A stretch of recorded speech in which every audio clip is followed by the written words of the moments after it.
കേരളത്തിലെ നമ്പൂതിരിമാരുടെ സമുദായക്ഷേമം ലക്ഷ്യമാക്കി 1908 രൂപം കൊടുത്ത ഒരു സംഘടനയായിരുന്നു യോഗക്ഷേമ സഭ.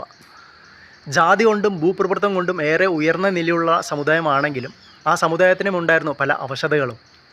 മറ്റ് ഇതര സമുദായങ്ങളുടെ അവശതയ്ക്ക് കാരണം മറ്റുള്ളവർ അടിച്ചേൽപ്പിച്ചതാണെങ്കിൽ നമ്പൂതിരിമാരുടെ അവശതയ്ക്ക് കാരണം അവർ സ്വയം വരുത്തിവെച്ചതാണ് എന്നൊരു വ്യത്യാസം മാത്രമേ ഉണ്ടായിരുന്നുള്ളൂ. കേരളത്തിലെ നമ്പൂതിരിമാരുടെ ഒരു പ്രത്യേക തരത്തിലുള്ള കുടുംബഘടനയായിരുന്നു ആ ഒരു സമുദായത്തിൻ്റെ ദുരവസ്ഥയ്ക്ക് കാരണം. അതായത് നമ്പൂതിരി കുടുംബത്തിലെ മൂത്തയാൾക്ക് മാത്രമായിരുന്നു സ്വന്തം ജാതിയിൽ നിന്നുള്ള വേളി അല്ലെങ്കിൽ വിവാഹം. മറ്റു മക്കൾക്ക് മറ്റു സവർണ സമുദായത്തിലെ സ്ത്രീകളുമായിട്ടായിരുന്നു സംബന്ധം അല്ലെങ്കിൽ വിവാഹം. അക്കാലത്ത് 60-70 വയസ്സുള്ള നമ്പൂതിരിമാർ 14-15 വയസ്സുള്ള കന്യകമാരെ വിവാഹം ചെയ്യുന്നത് സർവ്വസാധാരണമായിരുന്നു. അതുകൊണ്ട് തന്നെ ചെറുപ്രായത്തിൽ വിധവകളായി മാറി നാലുകെട്ടിനകത്ത് ഒതുങ്ങിക്കഴിയേണ്ടി വരുന്ന ധാരാളം പെൺകുട്ടികൾ അക്കാലത്ത് കേരളത്തിലുണ്ടായിരുന്നു.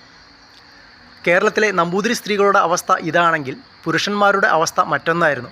അതായത് കുടുംബത്തിലെ മൂത്ത ജ്യേഷ്ഠനാണ് കുടുംബം കൈയാളുന്നത്. കുടുംബസ്വത്ത് അയാൾക്ക് മാത്രമാണ് അവകാശപ്പെട്ടത്. അനുജന്മാർക്ക് അതിൽ യാതൊരു അവകാശവുമില്ല. അവർക്ക് വീടുമില്ല, വീട്ടുകാരുമില്ല, കുടുംബവുമില്ല, ഒന്നുമില്ല. അന്യജാതിയിലുണ്ടാവുന്ന കുട്ടികളെ മക്കളായിട്ട് കാണാനുമാകില്ല. ഇത്തരത്തിൽ ധാരാളം അനാചാരങ്ങളുണ്ടായിരുന്നു നമ്പൂതിരി കുടുംബത്തിൽ. ഇത്തരത്തിലൊരു അവസ്ഥയിലായിരുന്നു നമ്പൂതിരിമാരുടെ സമുദായക്ഷേമം ലക്ഷ്യമാക്കിയിട്ട് 1908 യോഗക്ഷേമ സഭ എന്ന സംഘടനയ്ക്ക് രൂപം നൽകിയത്.